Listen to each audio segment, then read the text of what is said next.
پاکستان کے شہر لاہور میں ایک ایسا دل دہلا دینے والا دل خراش واقعہ پیش آیا ہے جس نے یہ سوچنے پر مجبور کر دیا ہے کہ کیا واقعی ایک انسان کسی بے زبان جانور کے ساتھ ایسا بھی کر سکتا ہے۔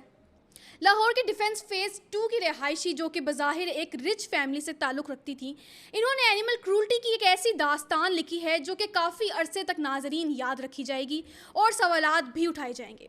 لاہور کی رہائشی یہ خاتون جو کہ ایک سوشل میڈیا انفلوئنسر بھی ہیں، اس نے اپنے سوشل میڈیا پر مختلف سٹوریز ڈالی ہیں جن میں واضح طور پر دیکھا جا سکتا ہے کہ خرگوش، بلیوں سمیت بہت سے ایسے جانور ہیں جن پر تشدد کیا گیا ہے اور مزید تشدد کرنے کی دھمکیاں تک ان کی جانب سے دی گئی ہیں۔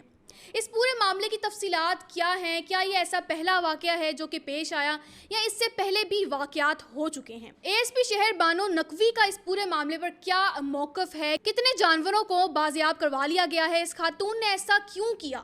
کیا وہ بیمار تھیں؟ غفلت آخر کس کی ہے؟ اس پوری ویڈیو میں آج تفصیلات آپ کو بتاتے ہیں۔ میں ہوں روحا بٹ، آپ دیکھ رہے ہیں انفولڈ پاکستان۔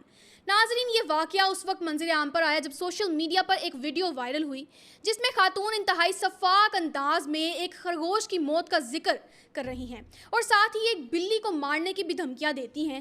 اس کی باتوں سے اور ایکشن سے ایسا محسوس ہوتا ہے جیسے اس کو پتہ ہی نہیں چل رہا کہ وہ آخر کر کیا رہی ہیں۔ ویڈیو کے منظر عام پر آنے کے بعد کافی ہلچل جو ہے وہ دیکھنے میں ملی، عوام میں شدید غم و غصہ بھی دیکھنے میں آیا، جس کے نتیجے میں پولیس نے بروقت کارروائی کرتے ہوئے خاتون کے خلاف مقدمہ درج کیا ہے اور اس کو گرفتار بھی کر لیا گیا ہے۔ پولیس اور اینیمل ریسکیو سینٹر نے مشترکہ کارروائی کرتے ہوئے ملزمہ کے گھر پر چھاپا مارا ہے اور وہاں سے 20 سے زائد جانور بدترین حالت میں برآمد ہوئے ہیں، جن میں سانپ، عقاب اور شکرا جیسے نایاب جانور بھی شامل تھے۔ جانوروں کی تعداد کچھ یوں تھی کہ 8 خرگوش، 2 کٹنز، 1 مرغی، 7 کبوتر، 3 بطخیں اور 2 چکور ناظرین شامل ہیں۔ پنجاب وائلڈ لائف ڈپارٹمنٹ کے حوالے 1 سانپ، 1 شکرا اور 1 عقاب کیا گیا ہے۔ یہ جانور ناظرین نہ صرف غیر قانونی طور پر رکھے گئے تھے بلکہ انہیں بنیادی خوراک، صفائی اور دیکھ بھال سے بھی محروم رکھا گیا تھا۔ ان کے آس پاس سگریٹس کے ٹکڑے پڑے ہوئے تھے اور جانوروں کو اتنی بے دردی سے مارا گیا تھا کہ وہ بتایا بھی نہیں جا سکتا الفاظ میں۔ اے ایس پی شہر بانو نے اس واقعے پر سخت رد عمل دیا ہے اور اپنی ایک سٹیٹمنٹ میں ان کی جانب سے یہ کہا گیا ہے کہ جانوروں پر تشدد صرف جانوروں کے لیے خطرناک نہیں ہوتا بلکہ یہ رویے بعد میں بچوں اور دیگر کمزور جو کمیونٹیز ہیں ان کے لیے بھی خطرناک ثابت ہو سکتے ہیں۔ ان کا کہنا مزید یہ تھا کہ ایسے رویے معاشرتی بگاڑ کو جنم دیتے ہیں اور ایسے افراد اگر باز نہ آئیں تو یہ تشدد صرف جانوروں تک نہیں محدود رہتا بلکہ انہوں نے خاص طور پر والدین اور تمام لوگوں پر زور دیا ہے کہ وہ ایسے افراد جنہیں ذہنی مسائل کا سامنا ہو انہیں کسی صورت جانوروں کے قریب نہ آنے دیا جائے اور نہ ہی ایسے لوگوں کو جانور بطور پالتو دیے جائیں۔ یہ بات بالکل سچ ہے کہ مینٹل النس کو ایک ایکسکیوز بنا کر پیش نہیں کیا جا سکتا، لیکن اس بات پر ضرور غور کرنا چاہیے کہ آخر ایسے لوگوں کو کس نے یہ اختیار دیا ہے کہ وہ معصوم جانوروں کو لہو لہان کریں اور ان پر ایسا تشدد کریں۔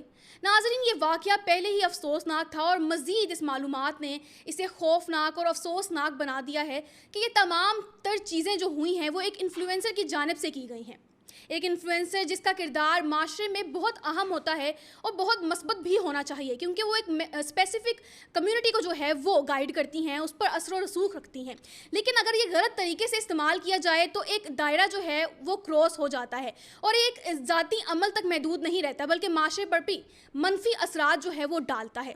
اس کے برعکس اگر دیکھا جائے تو کچھ ایسی اداکارہ بھی ہیں جیسے کہ یشما گل ہیں جو کہ جانوروں کے حقوق اور بھلائی کے لیے اویئرنیس کیمپین جو ہے وہ چلاتی ہیں، سوشل میڈیا پر اکثر شعور جو ہے وہ اجاگر کرتی ہیں اور عوام کو یہ پیغام دیتی ہیں کہ جانور بھی احساس رکھتے ہیں۔ اگر یہ جانور بے زبان ہے تو کیا ہوا، جاندار تو ہے نا۔ اکثر ہم یہ دیکھا جاتا ہے کہ ایسے کیسز میں یہ دلیل دی جاتی ہے کہ ملزم ذہنی دباؤ کا شکار تھا، کسی بیماری میں مبتلا ہوگا، لیکن ناظرین ہمیں یہ بات واضح طور پر سمجھنی چاہیے کہ ذہنی بیماری کسی کو یہ حق نہیں دیتی کہ وہ کسی بے زبان جانور کو تکلیف پہنچائے یا اسے مار ڈالے۔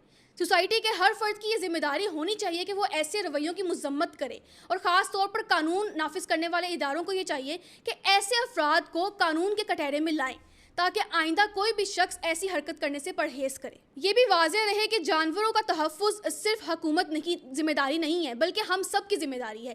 ایسے واقعات صرف مقدمات یا خبروں تک محدود نہ رہیں. یہ ہماری ذمہ داری ہے بلکہ ہماری جو ضمیر ہے ان کو بھی جھنجھوڑنے چاہیے. سوالات اٹھانے چاہیے ہمیں کہ کیا واقعی ہم اپنا کوئی کردار اس اینیمل کرولٹی کے حوالے سے ادا کر رہے ہیں, کیونکہ یہ کوئی ایسا مسئلہ ہے جس پر زیادہ بات نہیں ہوتی.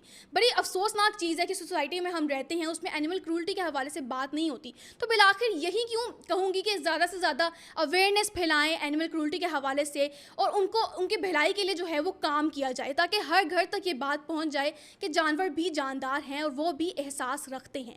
اپنی رائے کا اظہار ناظرین کومنٹ سیکشن میں ضرور کیجیے گا. انفولڈ پاکستان کے ساتھ فی الحال کے لیے ہمیں دیجیے اجازت. اپنا بہت سارا خیال رکھیے گا. اللہ حافظ.